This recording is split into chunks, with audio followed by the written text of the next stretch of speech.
Euh, je m'appelle Erwin, certains d'entre vous me connaissez bien. Dans cette vidéo, ce n'est pas un enseignement qui se tient tout seul, c'est dans la continuité des enseignements qui sont disponibles sur le site web de ce ministère Apocata Lasso.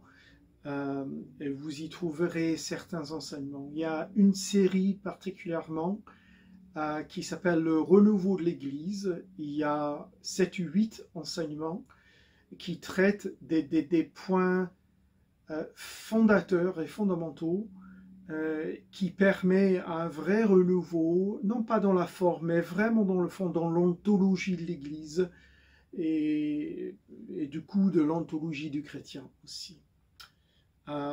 Donc cette vidéo va relever de certains enseignements dans cette série, la parole apostolique par exemple, qu'est-ce que c'est être apostolique, et un troisième enseignement qui dit comment vivre le culte autrement.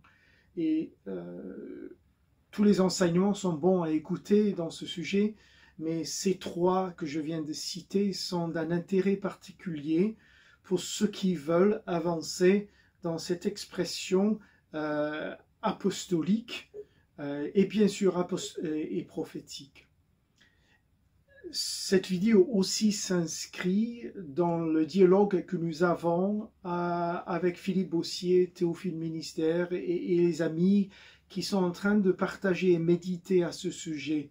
Et donc, ce que je veux partager s'inscrit dans la suite de nos discussions là aussi. Alors, nous sommes en train d'essayer de peaufiner qu'est-ce que c'est d'être apostolique. Et nous avons déjà parlé du fait que être apostolique nous ramène fondamentalement à nos racines trinitaires. Si notre apostolat ne retrouve pas ses origines et sa définition en Dieu le Père, en Jésus, en l'Esprit, en Trinité, alors ça pose problème déjà pour nous qui sommes en Christ et en relation avec la Trinité, et ça va poser problème dans la suite de notre construction. Et là, c'est important de comprendre que l'idée apostolique et trinitaire, c'est un attribut de Dieu. Donc, en étant un attribut, c'est un attribut qui va marquer tout ce qui fait de la première page de la Bible jusqu'à la dernière page. Et je vais vous donner quelques éléments qui vont vous permettre d'avoir cette lecture apostolique de l'action de Dieu dans les textes bibliques, dans l'histoire, et forcément, puisque Dieu est un Dieu d'historicité, c'est que Dieu va rester le même à notre époque, et pour nous, et dans la réforme, et dans tout ce que Dieu est en train d'opérer dans l'Église et dans le monde. Alors, juste pour relever quelques points sur lesquels Philippe a parlé la dernière fois, c'est-à-dire que dans la relation trinitaire, nous voyons que la relation n'est pas seulement une relation d'envoi, mais même si c'est une relation d'envoi, nous voyons qu'il y a plusieurs dimensions.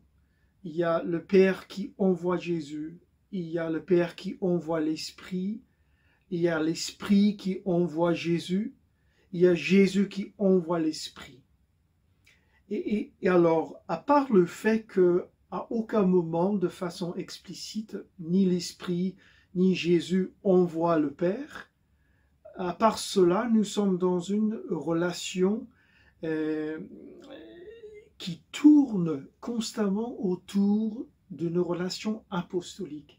Il y a constamment dans cette notion d'envoi et entre les membres de la Trinité. Et il est normal que nous soyons là-dedans, mais que nous soyons aussi l'extension de cette impulsion, ces va et ces vient, qui sort de la Trinité. Et j'aimerais quand même, pour avancer, pour nous, toucher quelques mots sur la nature de l'apostolat. Il est important de comprendre que c'est une façon d'être en relation. Il y a deux textes qui me semblent importants. Il y a Jean 8, verset 42, et il y a Jean 16, verset 7. Et dans le premier cas, c'est un verset qui se réfère à Jésus. Dans le deuxième cas, c'est un verset qui se réfère au Saint-Esprit. Et il y a plusieurs éléments qui se jouent pour nous montrer la vraie nature de l'apostolat. C'est-à-dire que dans les deux textes, soit Jésus, soit l'Esprit, c'est le même dynamique qui est en train de se dévoiler devant nos yeux. À la fois, il dit que le Père nous envoie. Mais en même temps, il y a une phrase qui dit, Jésus dit, « Et je viens ». Le verbe est à l'actif, donc Jésus lui-même fait un choix personnel de dire, « Oui, je suis envoyé, mais je viens ». Jean 16, de la même manière, et le Père enverra le consolateur, et moi je vous enverrai le consolateur. Et puis une petite phrase qui dit, et le consolateur viendra. Dans cette idée d'apostolat, il faut comprendre que c'est plus que l'idée de quelqu'un qui dit, ben va, et tu vas, mais il y a vraiment une idée d'unité, à tel point que ce n'est pas Jésus ni l'Esprit sous les ordres du Père, mais que ce Jésus a la pleine volonté, est consciente de dire « Je suis envoyé et je viens ». Et de la même manière, le Saint-Esprit dit « Oui, je suis envoyé, mais je viens ». Et c'est important de garder ça dans notre compréhension de l'apostolat, c'est que oui, le Père m'envoie, mais à un moment donné, il va falloir que nous décidions, oui, je viens. Et ça fait partie de la relation trinitaire, une évidence scripturaire, et ça doit être manifesté aussi dans notre notion d'apostolat. La deuxième chose que j'aimerais toucher avec vous, c'est que dans l'idée de l'apostolat, dans le texte du Nouveau Testament, il y a deux mots. Il y a le mot qui est très fréquent et populaire, je suis envoyé de Dieu, Dieu m'a mandaté, je suis envoyé, j'ai un message et on y va. Ceci dit, il y a une deuxième forme d'apostolat entre Jésus et le Père et l'Esprit, et ça s'applique à tous les trois, et Jésus va même aller plus loin parce qu'il va appliquer ce sens à l'apostolat, à l'envoi, à nous aussi. Vous pouvez regarder Jean 20, verset 21, et vous allez trouver exactement la même idée là, nous concernant. Donc nous avons en même temps un envoi, comme je viens de vous dire, mais il y a un autre envoi, c'est un mot qui s'appelle pempo, et ce mot paraît dans les textes, surtout de l'évangile de Jean, et ça paraît dans un contexte où Jésus dit, c'est pas mon enseignement, c'est l'enseignement du Père. Ce que je vous dis, c'est parce que j'ai entendu du Père. Les œuvres que je fais ne sont pas les miennes, ce sont les œuvres du Père. Ce n'est pas ma gloire, c'est la gloire du Père, de celui qui m'a envoyé. Et ce deuxième mot est très important pour nous, parce que ça permet de comprendre la nature de la relation entre Jésus et le Père, et ainsi... par conséquent, notre relation aussi avec la Trinité, nous devons savoir nous placer apostoliquement. Ce verset, et ces versets que je viens de vous citer, il y a une liste de 32 versets où ce mot est employé. Quelques remarques. La première remarque, c'est que dans la plupart des cas, le verbe est dans les participes. Dans ce sens, participe veut dire c'est en continuité, c'est répété, c'est quelque chose qui est constamment actualisé ou d'actualité. Il n'y a pas un événement, il y a un processus par lequel chaque fois que Jésus parle de cette manière, il est en train de revivre cette notion d'être envoyé, encore envoyé, encore envoyé. Donc on est dans un processus comme cela et c'est bon d'avoir cela en esprit dans les moments, dans les impulsions que Dieu nous donne. La deuxième chose, c'est que ce mot-là nous montre l'importance de la relation avec la Trinité, entre la Trinité, et quelle est la nature de cette relation. C'est-à-dire que cette relation est d'ordre, une relation d'unité et une relation de collaboration. Et il y a une relation de dépendance, c'est-à-dire que, en fait, ce verset et ces versets peuvent être mal compris, parce que souvent on va dire oui, mais ça veut dire que Jésus n'est pas pleinement Dieu, parce qu'il n'a pas sa propre volonté, il n'a pas son propre enseignement, il n'a même pas sa propre gloire. Alors ça veut dire que, et on arrive en fait à défaire la divinité de Jésus-Christ. Et je suis totalement contre cette approche-là. C'est une absence de comprendre le profondeur des mots.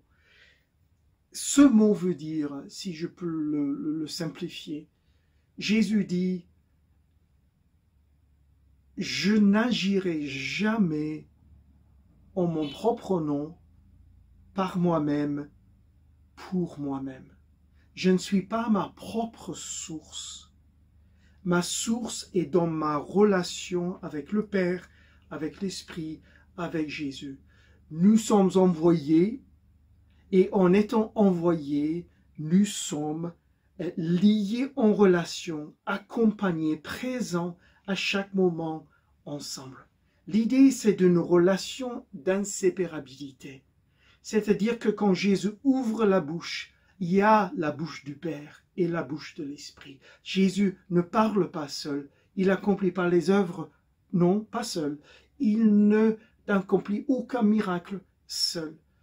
Et c'est la nature, c'est la mentalité apostolique que nous devons apprendre à vivre, puisque nous sommes envoyés par Jésus, par Dieu, de la même manière. Et j'aimerais juste finir avec cette notion-là, que dans la dimension envoyée, ce n'est jamais envoyé pour agir en indépendant, en libre, mandaté, donc je m'en occupe. C'est toujours tenu en une tension à respecter. Et cette tension, c'est la tension, mais c'est pas moi qui parle, mais c'est pas moi qui fais le miracle, c'est pas moi à la gloire. C'est vraiment cette unité, cette collaboration, ce refus d'agir, de parler, de faire, d'aller en dehors de cet apostolat, envoi, relation. C'est intéressant, Jésus dit, je ne suis pas seul, parce que celui qui m'a envoyé est avec moi. Et c'est la synthèse de cette notion d'apostolat. C'est vraiment, Jésus est conscient d'une unité profonde dans la Trinité. Ça nous corrige, il y a trop d'apostolats qui sont un peu des cow-boys sur les chevaux, qui courent tellement en avant. Et je trouve qu'on peut perdre très rapidement cette notion de continuité, de relation intime, d'unité, qui est le cadre de notre apostolat. Alors j'aimerais vous encourager avec cela pour qu'on arrive à vraiment être imprégné, pas seulement des idées, mais vraiment d'une nature apostolique de la Trinité. Alors soyez bénis, il y a encore une autre vidéo qui suivra, qui va approfondir la chose.